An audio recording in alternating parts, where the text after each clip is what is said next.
I love these vintage tuners on Fenders. They're actually some of the easier to change strings outside of locking tuners. So here is how to change out the strings using Fender vintage tuners. Step one, remove the old strings.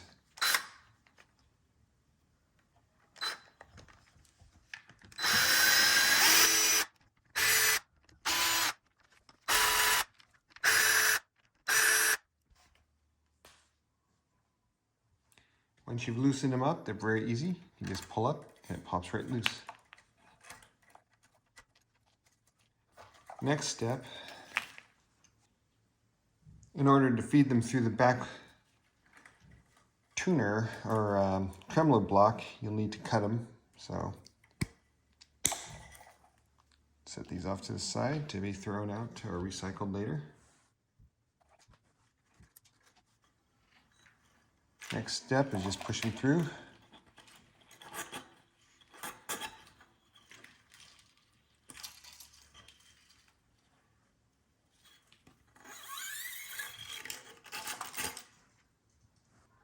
Now that the strings are off, give the fretboard a good cleaning and conditioning.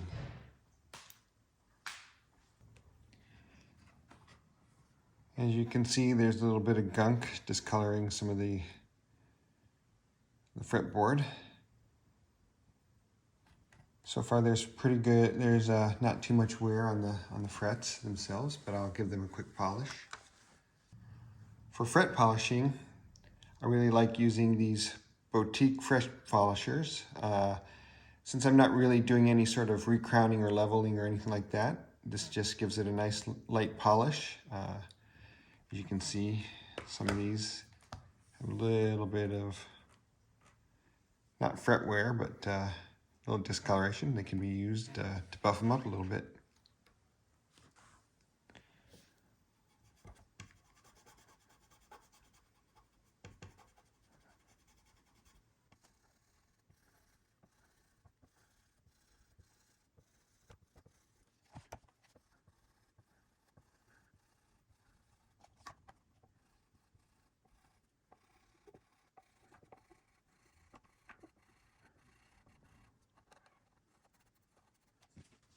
Wipe it down with a microfiber cloth. I get these from Costco. I'm not going to use naphthalene on this at this time.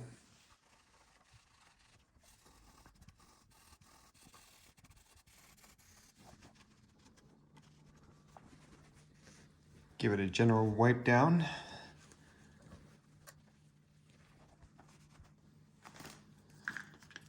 There's a fret polishing kit, but the fret erasers basically do everything I need.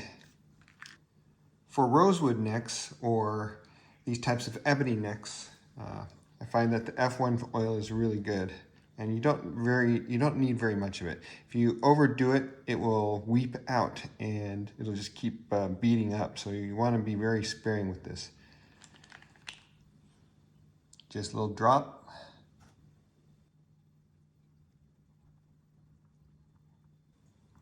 Drops are getting smaller as the frets get a little smaller.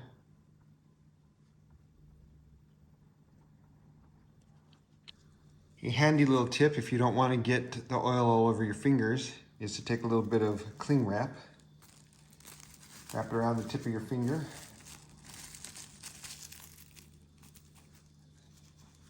and work it in really good.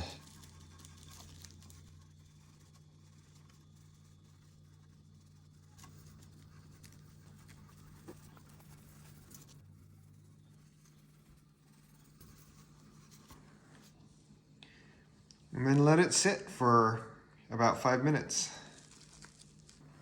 While that's soaking, what I also like to do on occasion is take one of the higher grits that we have here, say a 400 grit, and go to the saddles here and just give them a little bit of a buffing. I don't have a Dremel wheel right now. Don't need it for this job. Basically, I'm just knocking off a little bit of crud. Doesn't have to be a huge polish. You don't want to overdo it.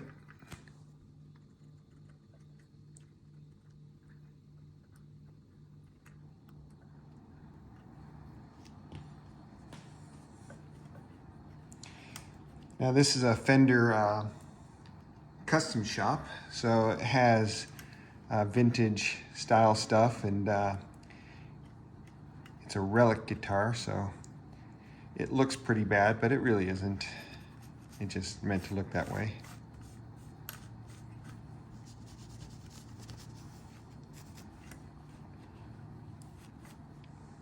Some people like to add Big Ben's nut sauce, not sponsored, here to give it a little bit more friction, or a little bit less friction, but you really don't need that for this right here. So I won't put it on there, I'll save it for the nut. All right, it's been about 5 minutes, so that's good enough. Get in there and give it a good polish.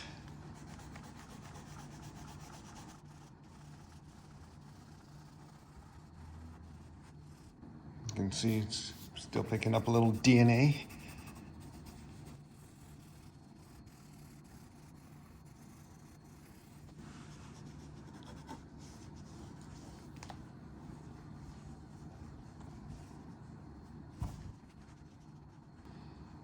Alrighty.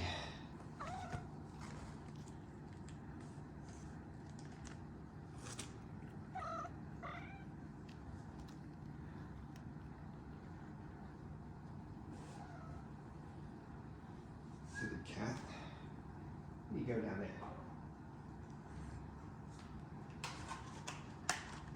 Alright, I'm going to replace the strings with these Diodario nickel-plated steel electric 9 through 42. Again, I'm not sponsored. Not that I would be. You know, I like these. They last a good long time, and they sound pretty good, and they're not horribly expensive. So this is my choice string for my Strats and my PRSs. Right, I like to string all of the strings through at the beginning. These come in sets of 2 per bundle, per wire, and you can see on the back the different color codes in order to be able to determine which is which. So the very skinny E and the B strings are the black and silver. Feed it through the tremolo block. And as you feed it through the tremolo block, you can see it poking out the front here. Just pull it all the way through.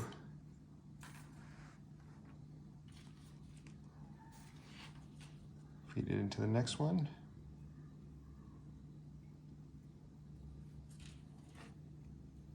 Out the other side. Pull it through.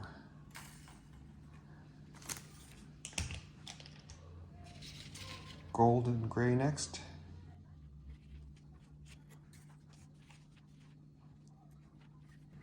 This one's the first wound string. It's a D string.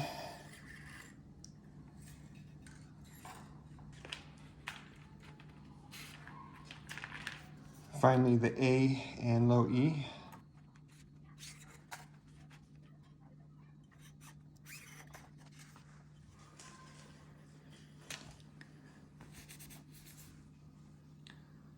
All right, so the trick I do with these is I pull to make sure that the string is all the way out through the trem and the floating bridge. And then what you want to do is you want to get all these these notches lined facing towards the end of the headstock.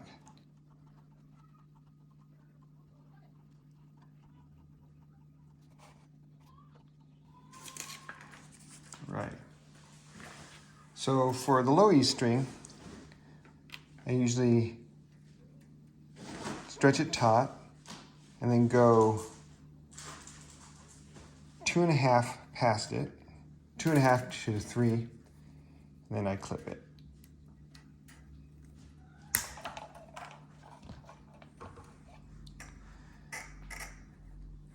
Then you want to feed it straight down. There's a hole, so you want to push this down until it no longer can go in there. Then you want to push forward like so.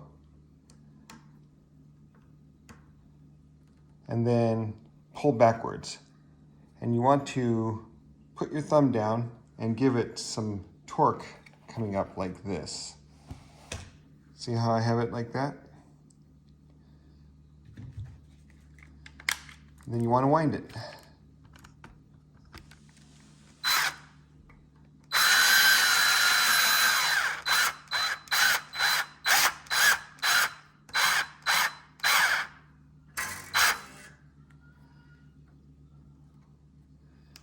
You don't want to over tighten it at first, just enough that it's tight. And you'll do the same thing for the next 3 strings. A string, 1, 2 and a half.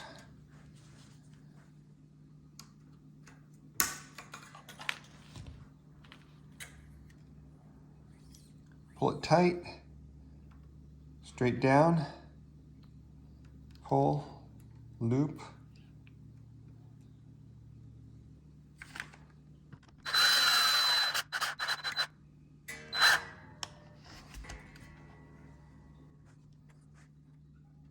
One, 2 and a half.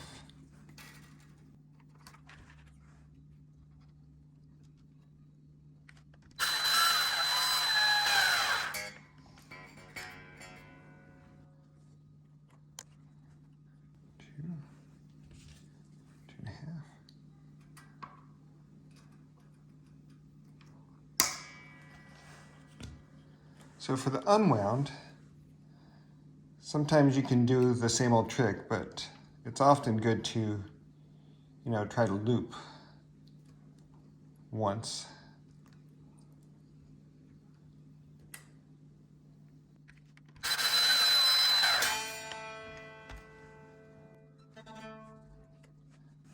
So for this string right here, 2 and a half is right about here. So on this one right here, what I do is I press down all the way in till it bottoms out. Then a little bit above it, I make a bend, like so. Then it goes down, forward, around twice, under the string tree.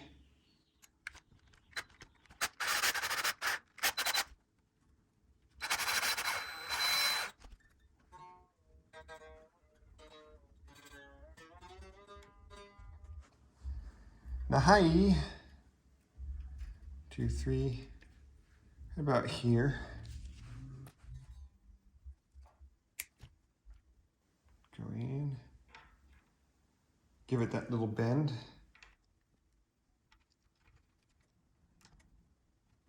I like to wrap it around twice. Has that little issue, popping loose. It's the most painful one.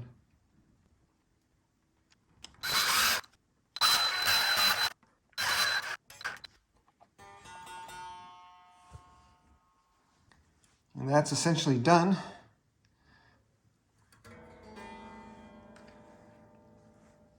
So at this point, I take it almost up to tune, just really quickly.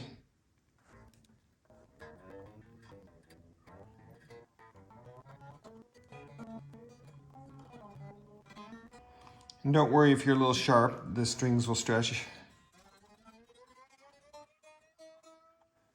After initial tune, you want to stretch out the strings.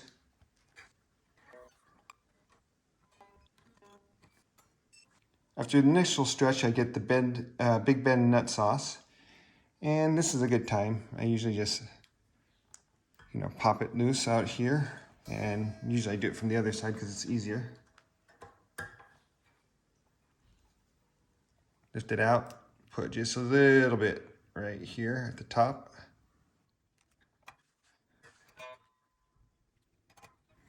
That one's a little too much. That one was also a little too much.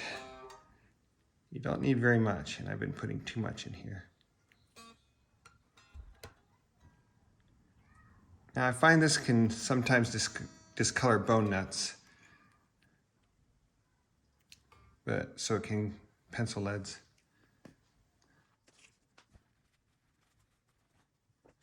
And that's it.